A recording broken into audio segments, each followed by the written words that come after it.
We say Allah. Okay, so that's God to the Muslims. Some say it's not even the God of the Christians and so on. It's just a God. Some even said it's a moon god. But let us now look at the linguistic of the word Allah. It in itself is the beauty of Islam. Because the word in Arabic doesn't mean God. Just in case you thought it did, it doesn't. Because we have a word in Arabic for the word in English, God. It's called Ilah. Ilah, God. God, Ilah. That's the word.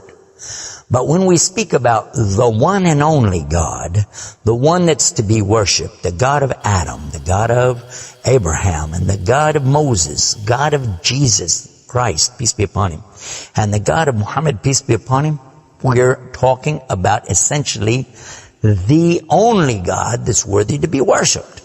No other God. Now, what would be the proof for this? I realize that we have a lot of detractors who will say, no, that's not true, I don't believe it. Let's get a proof from the English translation of the Bible. That's a good place to start. Around the earth, there are many hotels and motels. And almost every one of them that you go to, there's a drawer beside the bed that when you open it up, you'll find a book in there and you'll take it out. Now, what is that book? And you already know the answer. It's the Bible. It's the Gideon publication of the King James Version of the Bible. The Gideons are very proud of it because they've translated it into so many languages. If you'll turn a few pages right in the beginning, you'll find examples of the translation to Chinese and Korean and into Urdu, the language of Pakistan. You'll find it into Tamil. You'll find it translated into Afrikaans language, which happens to be the first. And the second language translated to is Arabiya, Arabic. And there is an example of each one of these languages from the verse in the Gospel of John, chapter 3, verse 16. And you know it very well. For God so loved the world. That's how it begins. And if you look in the Arabic language, the example that they gave in that Bible, it says Allah. Allah. That's what it says. For Allah so loved the world. So if it's not the same God, then why?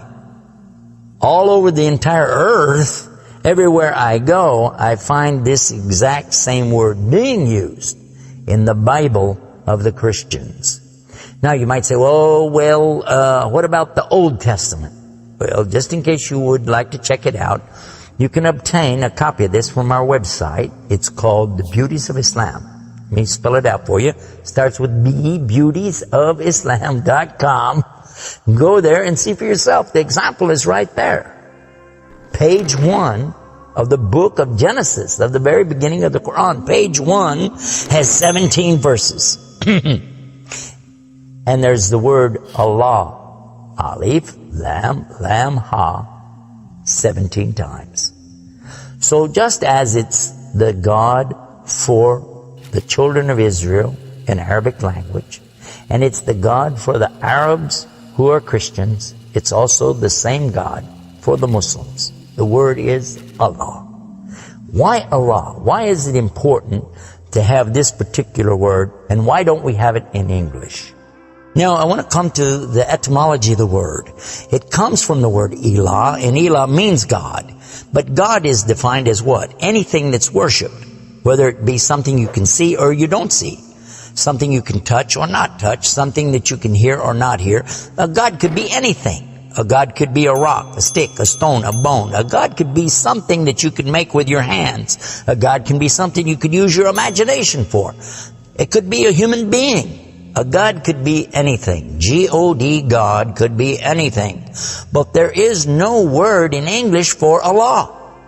So when you translate the word Allah to be God, you've actually diminished the meaning of Allah. That's why whenever you translate the Bible from English to Arabic, you need to use the word Allah instead of God with a big G, which now gives us a clue to the problem.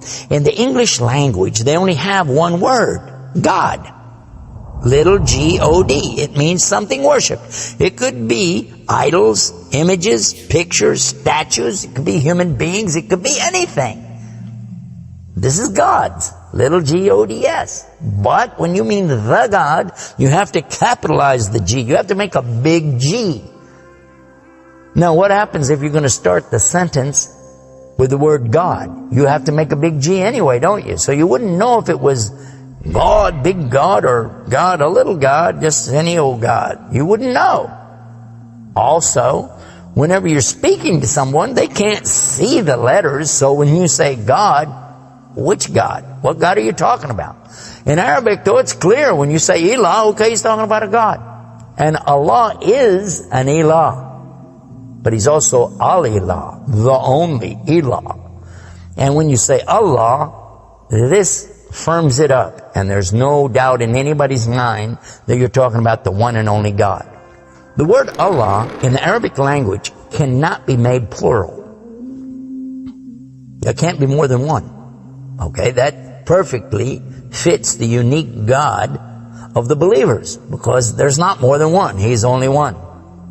There's no God beside God. Second point is this: it can't be made female or male. There's no gender to the word. In Arabic, all the words have gender.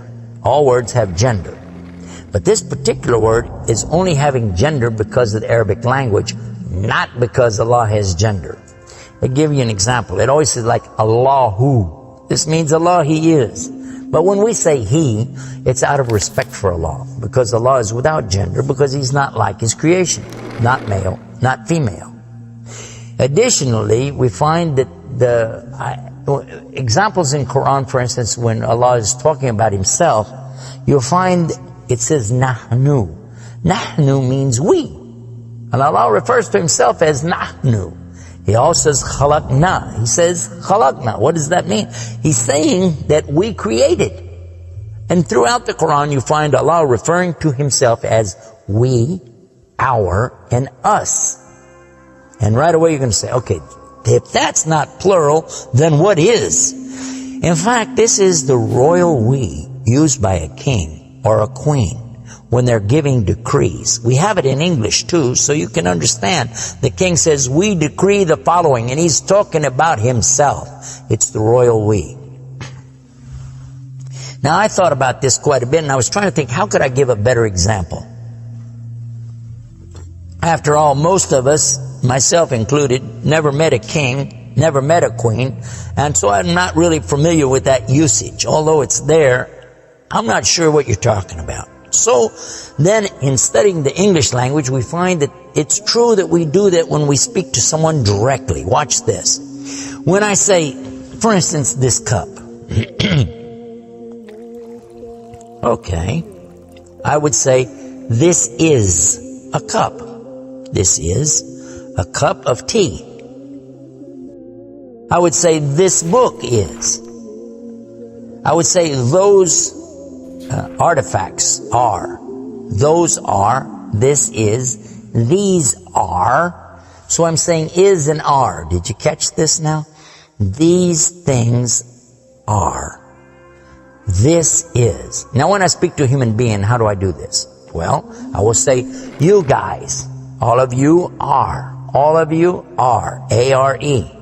But when I speak to somebody directly, do I say you is or you are?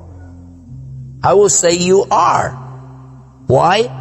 Simply because this is the respect, honor, and dignity that I'm giving. There's no plural there. When I say to you, you are my friend. You are a lovely person.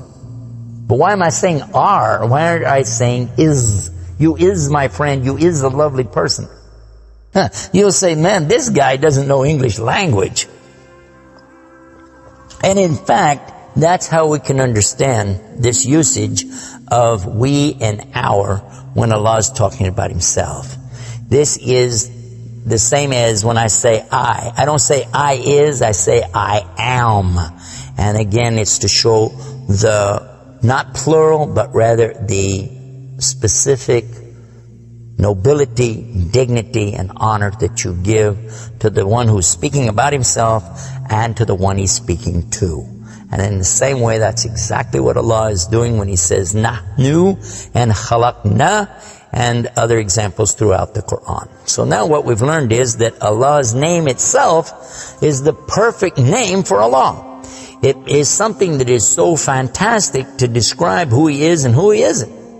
The one and only God. There is none other like Him, nothing like unto Him, Allah, and at the same time, the dignity, the royalty, the honor that's due Him is contained in His name.